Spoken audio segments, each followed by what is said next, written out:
سڵاتان لێبێت وەم کاتتان باش بینەرانی خۆشەویستی تەلەڤیزیۆنی کۆمەڵە بە یارمەتی هاوڕێیانی هاوکارم لەگەڵتانم بۆ پێشکەشکردنی گەشتی هەواڵەکانی ڕۆژی شەممە سەرەتا سەردێڕی گرنگترین هەواڵەکان دەست بەسەرکردنی 4 منداڵ لە پارێزگای ئیلام بەیاننامەی بنەماڵەی گیانبەخکردووانی شۆڕشی ژینا سەبارەت بە یەکڕێزی ناڕازیان بەڕێوەچوونی ڕێوڕەسمێک بە بۆنەی ڕۆژی جیهانی زمانی دایک لەلایەن ناوەندەی فەرهەنگی و فێرکاری بەیان لە بۆکان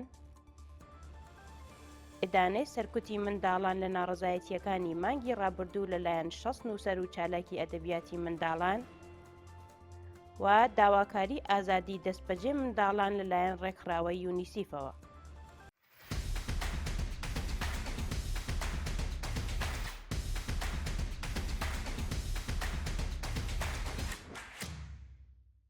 دەست بەسەرکردنی 4 منداڵ لە پارێزگای ئیلام لە ڕۆژانی 28 و 29 ڕێبەندانی 1404 هەتاوی 4 منداڵ لە شارەکانی دەڕەشار، ئاسماناو و دێهلۆران سەر بە پارێزگای ئیلام لەلایەن هێزە ئەمنیەکانەوە دەست بەسەر و بۆ شوێنێکی نادیار ڕاگوێزران. بە پێی زانیاریەکان ڕۆژی چوارشەممە 29 ڕێبەندان ئەمیر عەلی لوتفی تەمەن 15 ساڵ خەڵکی دەڕەشار و عەلی ڕەزا نەزەری تەمەن 17 ساڵ و خەڵکی ئاسماناو دەست بەسەر کراون. بە وتەی سەرچاوە ئاگادارەکان ئەمیر عەلی لوتفی دوای دەست بەسەرکرانی بۆ کانونی ئیسلاح و تەربیەتی ئیلام ڕاگوێزراوە، بەڵام شوێنی ڕاگرتن و دۆخی عەلی ڕەزا نەزەری هێشتا ڕوون نییە. هەروەها لە ڕۆژانی 28 و 29 ڕێبەندان دوو منداڵی دیکە بە ناوەکانی محەممەد پیری 17 ساڵە و خەڵکی دێهلۆران و محەممەد جەواد زەینی وەن 14 ساڵە خەڵکی دەڕەشار لەلایەن هێزەکانی ڕژیمەوە دەست بەسەر کراون و بۆ شوێنێکی نادیار ڕاگوێزراون. شایانی باسە سەرەڕای بە دوواداچوونی بنەماڵەکانیان لەسەر دۆخی تەندروستی و ڕەوەندی دۆسیەکانیان هێشتا زانیاریەک لە بەردەستانیە و لە مافی پەیوەندی لەگەڵ بنەماڵەکانیان بێبەشکراون.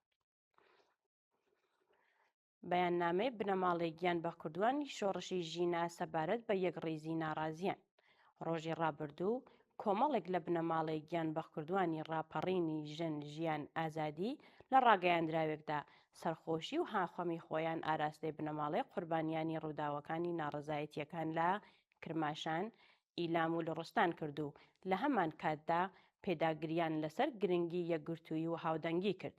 لە ناوەڕۆکی ئەم ڕاگەیاندراوەدا هاتووە کە کوردستان ئەزمموی قوربانی و سەرکوتی زۆری تێپەڕاندووە، بەڵام گەیشتن بە ژیانێکی سربەرزانە و دادپەروەرانە تەنیا بە یەکڕێزی و هاوپشتی مسۆگەر دەبێت. ئەوان هەروەها ئاماژەیان بەوە کردووە کە ڕێزگرتن لە ئامانجی گیانبەخکردووان و دوورکەوتنەوە لە هەر چەشنە پەرتەوازیی و بەکارهێنانی خوێنی قوربانیان بۆ مەبەستی سیاسی پێویستە. ئامادەکارانی ئەم بانگەوازە داوایان لە چالاکانی مەدەنی و سیاسی کردووە کە لەم دۆخە هەستیار و ئاڵۆزەی ئێستادا پێش ئەوەی دەرفەتەکان لە دەست بچن هەوڵی دروستکردنی یەکگرتووی ڕاستەقینە بدەن. بەڕێوەچوونی ڕێوڕەسمێک بە بۆنەی ڕۆژی جیهانی زمانی دایک لەلایەن ناوەندی فەرهەنگی و فێرکاری بەیان لە بۆکان. ڕێکەوتی یەکی ڕەشەمەی 1404 هەتاوی ناوەندی فەرهەنگی و فێرکاری بەیان بۆ ڕێزگرتن لە 21 فێڤریە ڕۆژی جیهانی زمانی دایک ڕێوڕەسمێکی پڕشکۆیان لە پیشانگای پەیکەشسازی مامۆستای ڕێبین حەیدەری بەڕێوە برد. لەو ڕێوڕەسمەدا کە بە بەشداری بەشێکی زۆر لە شاعران، نووسەران، ئەدیبان، ئەندامان و نوێنەرانی ناوەندی فەرهەنگی و فێرکاری بەیان لە شاری بۆکان بەڕێوەچوو. لەسەر گرنگی زمانی دایک چەند وتارێک پێشکەش کرا و ئەو هەنگاوە گرنگەی ناوەندی فەرهەنگی و فێرکاری بەیانیان بەرز نەخشاند. ئێدانەی سەرکوتی منداڵان لە ناڕەزایەتیەکانی مانگی ڕابردوو لەلایەن 60 نووسەر و چالاکی ئەدەبیاتی منداڵان. بەپێی راپۆرتەکان زیاتر لە 60 نووسەر و چالاکی بواری ئەدەبیاتی منداڵان بە بڵاوکردنەوەی بەیاننامەیەک بە توندی ئێدانەی سەرکوتی منداڵان و کوژرانیان لەلایەن هێزە سەرکوتگەرەکانی ڕژیمەوە کرد. لە بەیاننامەکەدا ئاماژە بەوە کراوە کە ژیانی هەر منداڵێک داهاتووی جیهانە و پێویستە وڵاتان بە هەموو توانایانەوە ژیانی منداڵان بپارێزن، نەک ئەوەی کە بەهۆی ناڕازی بوونیان بە دۆخی خراپی ژیانیان سەرکوت بکرێن. لە درێژەی بەیاننامەکەدا جەخت لەسەر ئەوە کراوەتەوە کە سەرکوت ئەشکەنجە و کوشتنی منداڵان لە هەر وڵاتێک سیمای مرۆڤایەتی بە تەواوی تێک دەدات و هەروەها بانگەوازیان لە نووسەران وێنە کێشان و دامەزراوەکانی مافی مرۆڤ کردووە کە سەبارەت بە کۆمەڵ کوژیەکانی مانگی ڕابردووی ئێران هەڵوێستی توندیان هەبێت. داواکاری ئازادی دەستبەجێ منداڵان لەلایەن ڕێکخراوەی یونیسیفەوە. سندوقی منداڵانی نەتەوە یەکگرتووەکان لە ڕاگەیاندراوێکدا داوای لە ئازادکردنی دەستبەجێ هەموو ئەو منداڵانەی کردووە کە لە ڕەوتی ناڕەزایەتیەکانی مانگی بەفرانبار لە ئێران دەست بەسەر کراون. لە ڕاگەیاندراوەکەدا هاتووە کە ژمارەی ڕاستەقینەوە دۆخی پاراستنی منداڵانی دەست بەسەرکراو ڕوون نییە و پێویستە دامەزراوە سەربەخوەکان بتوانن بە خێرایی لێکۆڵینەوە لە دۆخی تەندروستی و شێوازی مامەڵەکردن لەگەڵیان بکەن. یونیسف ئاماژەی بە ئەندامیەتی ئێران لە کۆنفانسیۆنی مافەکانی منداڵان کردووە و داوای لە بەرپرسانی کۆماری ئیسلامی کردووە کۆتایی بە هەموو جۆرە دەست بەسەرکردنی منداڵان بهێن و پابند بن بە بەرپرسیارەتی نێودەوڵەتیەکانیان. گیان لە دەستانی سوختبەرێک بە تەقەی هێزەکانی ڕژیمی کۆماری ئیسلامی. ڕۆژی چوارشەممە 29 ڕێبەندان بە تەقەی هێزەکانی کۆماری ئیسلامی لە پارێزگای سمنان ئۆتۆمبیلێکی سوختبەران وەرگەڕا و پاشان ئاگری گرتووە. بە پێی دوای زانیاریەکان بەهۆی ئەم هێرشەی هێزەکانی ڕژیمەوە هاوڵاتیکی سوختبەرگیانی لەدەستاوە و تەرمەکەی لە شوێنی ڕووداوەکە بەجێهێشراوە. شایانی باسە ساڵانە ژمارەیەکی زۆر لە هاوڵاتیانی بەلوچ بەهۆی خراپی دۆخی ژیان و نەبوونی دەرفەتی پیشەیەکی ئەمن ناچار بە هەڵبژاردننی پیشەی سوختبەری دەبن کە بەهۆیەوە کۆمەڵێکی زۆریان بە تەقەی هێزە جەنایەتکارەکانی ڕژیم گیانیان بەخت دەکەن یان بە سەختی بریندار دەبن. ناڕەزایەتی کۆمەڵێک لە کارمەندان و پێرسۆنەلی زانکۆی زانستە پزیشکیەکانی ئێران شەهر و نەخۆشخانەی نیکشار.